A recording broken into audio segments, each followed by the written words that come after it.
Time आहे अक्का, विचार करा पक्का आणि तुम्हाला जे पटतंय त्यावरच मारा तुम्ही शिक्का, असं म्हणता म्हणता या प्रचाराची रंगत जी ती वाढत चाललेली आहे. मंडळी, जे आपल्याला पटतंय, जो आपला मूड आहे, त्या मूड प्रमाणेच खरं तर आपण आपलं मतदान करणार आहोत आणि हव्या त्याच व्यक्तीला, म्हणजे ज्याने आपल्यासाठी केलंय की जो आपल्यासाठी करणार आहे त्याला आपण निवडून आणणार आहोत.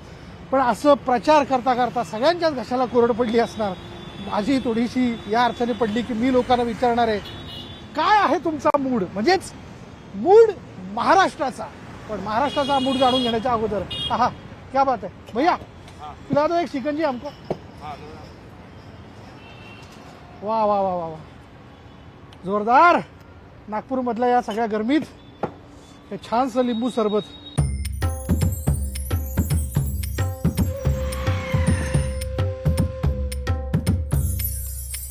इलेक्शन जवळ आहे, महाराष्ट्राचं मूड काय?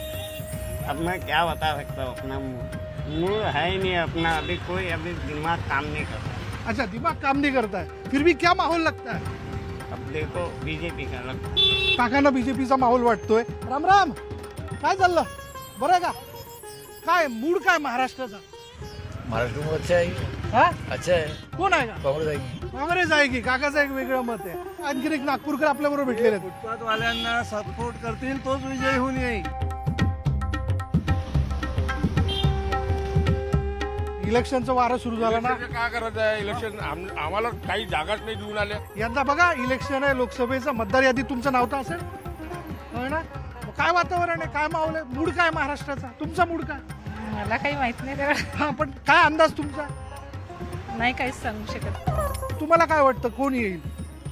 यायचं तर नरेंद्र मोदीच येईल. वा, सध्या आपल्या इथे देवेंद्र फडणवीस वगैरे आहे, हा. नितीन गडकरी जी आहेत, हा. ते करतात आहे विकास. वा वा वा वा, अभी इलेक्शन आहे ना, अभी बात करायला पाहिजे ना, बोलायला पाहिजे की नाही? हा? चांगलं वाटलं आम्हाला. हा, चांगलं वाटेल की नाही? चांगलं वाटेल. मग सांगा बरं, काय महाराष्ट्राचा मूड? कोणी इथून तिकडे उडत आहे, बर. पण नागपूरचं आम्ही सांगू शकतोय. हा, तर नागपूरमध्ये गडकरीच्या पावर आहे, गडकरी साहेब येणार. येणार. नागपूरमधल्या या बर्डी मार्केटमध्ये आल्यानंतर वेगवेगळी जनतेची वेगवेगळी मतं, म्हणजे सर्वसामान्य कष्टकरी हॉकर्सपासनं तर सर्वसामान्य जनतेपर्यंत रस्त्याने येता जाता ती व्यक्त करतात. आणखीन काही लोकांशी आपण बोलणार आहोत, जी असतील वेगवेगळ्या पक्षांशी निगडीत, जी व्यक्त करतील आपली मतं, आरोप प्रत्यारोप लावले जातील. विकास झालाय का? तो झाला असेल तर दृश्य स्वरूपात तो दिसायला हवा, आणि जर तो दिसतोय तर त्यामध्ये जर काही कमतरता असेल तर त्याबद्दल विरोधी पक्षाचं काय म्हणणं आहे हे देखील आपण जाणून घेऊयात थोड्याच वेळात आपल्या मूड महाराष्ट्राच्या या शो मध्ये. विकास झालाय पण तो असंतुलित आहे अशी जी ओरड आहे ती का? इंडस्ट्रीजचा झोन झालेला आहे, परंतु इंडस्ट्रीज नाही, रोजगार नाही. मेट्रो आली, मेट्रोमध्ये रोजगार झाला नाही का तयार? तुम्ही केजरीवालांना खोट्या आरोपामध्ये आत टाकता, तुम्ही सर्वात मोठे चोर आहात याच्यामध्ये. गळ्यात गोळे टाकून असे रडून राहिले सरकारी जमिनीवर अतिक्रमण केलेलं आहे. मूड बनतोय मंडळी. नमस्कार, मी विशाल परदेशी आणि मूड महाराष्ट्राच्या या कार्यक्रमात पुन्हा एकदा आपलं सगळ्यांचं मंडळी स्वागत. थेट बर्डी मार्केटमधल्या सर्वसामान्य लोकांशी संवाद साधल्यानंतर आता आपण आलेलो आहोत पुन्हा एकदा इथल्या सगळ्या धुरंधर राजकीय नेत्यांशी, कार्यकर्त्यांशी चर्चा करण्याकरता. माझ्याबरोबर या ठिकाणी सगळ्याच पक्षाचे कार्यकर्ते, म्हणजे सध्याला राज्यात आपण जे दोन प्रवाह बघतोय तेच दोन प्रवाह आपल्याला नागपूरमध्ये देखील बघायला मिळतील. आपण जर पाहिलं, हीच ती नागपूरची भूमी ज्या ठिकाणी खरं तर दोन विचारसरणीमधली लढाई जी आहे ती यंदाच्या लोकसभा निवडणुकीत दिसून येईल. एकीकडे आहे संघ विचारसरणी आणि दुसरीकडे जे संविधान बचाव असं म्हणत झेंडा घेऊन पुढे आलेले ती सगळी मंडळी. अशा दोन जणांमध्ये ही लढाई जी आहे ती यंदा दिसायला मिळेल. मंडळी, नागपूरच्या बाबतीत वेगळं काय सांगायला नको. चकाचक हा शब्द नागपूरच्या बाबतीत लावला जातो, असं म्हणताना त्याचे अनेक पैलू आहेत. पण असं देखील म्हणलं जातं की नागपूरचा विकास झालेला असं म्हणत असताना तो विकास असंतुलित आहे अशी दुसरीकडे विरोधकांकडनं ओरड केली जाते. मी सत्ताधाऱ्यांकडे जाणार आहे, त्यांना विचारणार आहे की हा आरोप का केला जातो. पण सुरुवात मी विरोधकांकडनं आज करतोय. माझ्या शो मध्ये माझ्या पहिल्या भागात मूड महाराष्ट्राचा जाणून घेऊयात. कार्यकर्त्यांचा काय मूड आहे तुमच्याकडे सगळ्यात पहिल्यांदा येतो. विकास झालाय पण तो असंतुलित आहे अशी जी ओरड आहे ती का? बिलकुल खरं आहे की मेट्रो झाली पण रोड ट्रान्सपोर्टेशन्स नाही. रोड झाले, सिमेंटचे रोड झाले, परंतु त्या सिमेंटच्या रोडमुळे सगळ्याच्या घरात पाणी जाते. म्हणजे इंडस्ट्रीजचा झोन झालेला आहे, परंतु इंडस्ट्रीज नाही, रोजगार नाही. म्हणजे अशा परिस्थितीमध्ये जे लोकांची मानसिकता झालेली आहे की एकीकडे दिसायला खूप मोठी चांगली बिल्डिंग आहे परंतु त्याच्या आतमध्ये काही नाही. भाजपने असंच केलेलं आहे. नागपूर शहरामध्ये हा जो बोबाटा केलेला आहे की लाखो करोडो रुपयाचे कामं केले, लाखो करोड रुपयाचे, परंतु ते कुठल्या एक सामान्य नागरिकासाठी अजिबात नाही. त्याच्यामुळे नागपूरचं, महाराष्ट्राचं मूड कदाचित हे महाविकास आघाडीकडेच राहणार आहे आणि हे तुम्ही बघाल येणाऱ्या काळामध्ये हे सगळं चित्र दिसेल. बरं, ही बाजू पण आपण घेऊया. तिथे देखील काय मंडळी दिसतात. काँग्रेस विकासाचा बोबाटा करण्यात आलेला आहे. ऍक्च्युली जमीन लेवलवर कुठेही विकास दिसत नाही आणि बेरोजगारी, महागाई ही इतकी झालेली आहे. कालपर्यंत जे सिलेंडर घेऊन जे बया फिरत होत्या, आता ती परिस्थिती आहे की आता सिलेंडरचे 400 रुपयाचे भाव 1200-1100 पर्यंत आलेले आहेत. परंतु आता काही त्यांना बोलायला जागा राहिलेली नाही. पण काँग्रेसच्या राज्यात ते मिटलं होतं हे काँग्रेसच्या राज्यात ते होतं ना. महागाई होती. 400 रुपयाचं सिलेंडर होतं आणि आता 1100-1200 रुपयाचं सिलेंडर आहे. हा फरक जो आहे तो फार मोठा आहे. आम आदमी पार्टी देखील या ठिकाणी. हा बोला. जेव्हा बीजेपीला सत्तेत यायचं होतं त्यावेळी ते आश्वासन द्यायची की आम्ही करप्शन कमी करून टाकू, पूर्णपणे नष्ट करून टाकू. पण आता उदाहरण देतो मी, इलेक्ट्रोल बॉन्ड जी स्कीम आहे ही स्कीम भारतातली नव्हे तर पूर्ण जगातली सर्वात मोठं स्कॅम आहे. हे यांचं एक छोटं उदाहरण देतो मी. Future gaming and hotel service private limited कंपनीचं मागल्या 4 वर्षाचं वार्षिक उत्पन्न 215 करोडचं होतं आणि ते बीजेपीला चंदा देतात 1368 करोडचा. यावर आम्हाला उत्तर द्यावं तुम्ही. आणि तुम्ही केजरीवालांना खोट्या आरोपामध्ये 8 टाकता. तुम्ही सर्वात मोठे चोर आहात याच्यामध्ये. याचं उत्तर द्यायला पाहिजे. मी येत होतो बीजेपीकडनं उत्तर घेऊया. मूड बनतोय मंडळी. हा अगदी आपण मूड बनतो. हा त्यांच्या काय आरोपांना काय उत्तर द्या.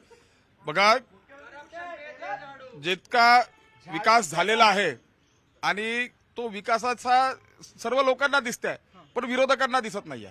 विरोधकांनी जो चष्मा घातलेला आहे तो चष्मा त्यांनी आधी विकास केलाच नाही 70 वर्षाच्या 60 वर्षाच्या कार्यकाळात आणि आता जो दिसतोय तोही त्यांना दिसत नाहीये. विषय कसा आहे की जेव्हा विकास झाला, जेव्हा रस्ते झाले, मेट्रो आली, इलेक्ट्रिक बसेस आल्या, सर्व दिसताय, सर्व चांगला दिसताय, पण विरोधकांना मान्य करायचा का हा विकास नाही आहे. विकास त्यांचा कसा होईल? त्यांचा विकास जो आहे बोफोर्स घोटाळा, बाकीचे घोटाळे, त्याच्यात ते विकास करतात आहे. यांचं असं म्हणणं आहे, ते असं म्हणतात की त्या म्हणतात की ज्या वास्तू उभ्या केल्या. ऐका आता सिलेंडर सांगितलं 400 रुपयाचं. माझं म्हणणं, आमचं म्हणणं आहे की आता 15 वर्षा आधी आपलेच प्रवक्ते बोलतात. 15 वर्षाआधी सिलेंडर 400 रुपयाला होतं. आता 15 वर्ष झाले. तर आपलं म्हणणं आहे की लहानचं बाळ जे आहे ते लहानपणी लहानच होतं. लहानपणी जे उद्धव साहेब बोलले त्यांचा विषय तोच आहे की लहानपणी पण सिलेंडर 400चं होतं, आताही 400चं पाहिजे. मला तुम्हाला विचारायचंय, दादांनी सभागृहात उभं राहून याच मुद्द्यांना घेऊन खरं तर टीका केली होती मोदी सरकारवरती, पण आज ते मात्र कौतुक करताना दिसतात. बिलकुल कौतुक करायला पाहिजे ना, कारण आप सारखी पार्टी भ्रष्टाचाराच्या विरोधात लढणारी या देशात कोणती पार्टी होती? आप. पूर्ण भारताच्या जनतेला रस्त्यावर कोणी आणलं होतं? आपने. आणि ते गळ्यात गळे टाकून असे रडून राहिले एकमेकांच्या. म्हणजे सगळ्यात मोठा भ्रष्टाचारी कोण झाला? काल एका कवीने काल एक गोष्ट बोलला की नागपूर शहरामध्ये पाऊस आहे. नागपूर शहरात पाऊस आहे, दिल्लीमध्ये गरमी आहे, त्याच्यामुळे मफलर हा घडी करून ठेवण्यात आला आहे. आणि 2018 साली असं समजलं होतं की दारू इंजुरियस टू हेल्थ है, ते आज हे कळलं. नागपुर को एजुकेशन हब माना जाता है, वो चाहे कांग्रेस का शासन हो या बीजेपी का शासन हो. हमने 50 इंजीनियरिंग कॉलेज यहाँ पे खोल के रखे हैं, लेकिन वो सबको नौकरी देने का हमारे पास में कोई भी प्लानिंग नहीं है. इंडस्ट्रियलाइजेशन के नाम पे नागपुर जीरो है. बुटी बोरी अभी भी इंडस्ट्रियली एम्प्टी पड़ा हुआ है, वैकेंट पड़ा हुआ है. 4 इंडस्ट्रीज मेरे को बड़ी बता दो, बड़े प्रोजेक्ट्स बता दो जो मास एम्प्लॉयमेंट दे.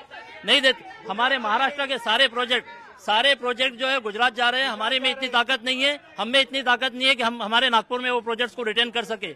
आप बोलोगे एमआयडीसी त्यातनं रोजगार युवा एवढा मोठा कार्यक्रम झाला इथे, गडकरी साहेबांनी सर्वात मोठा कार्यक्रम झाला।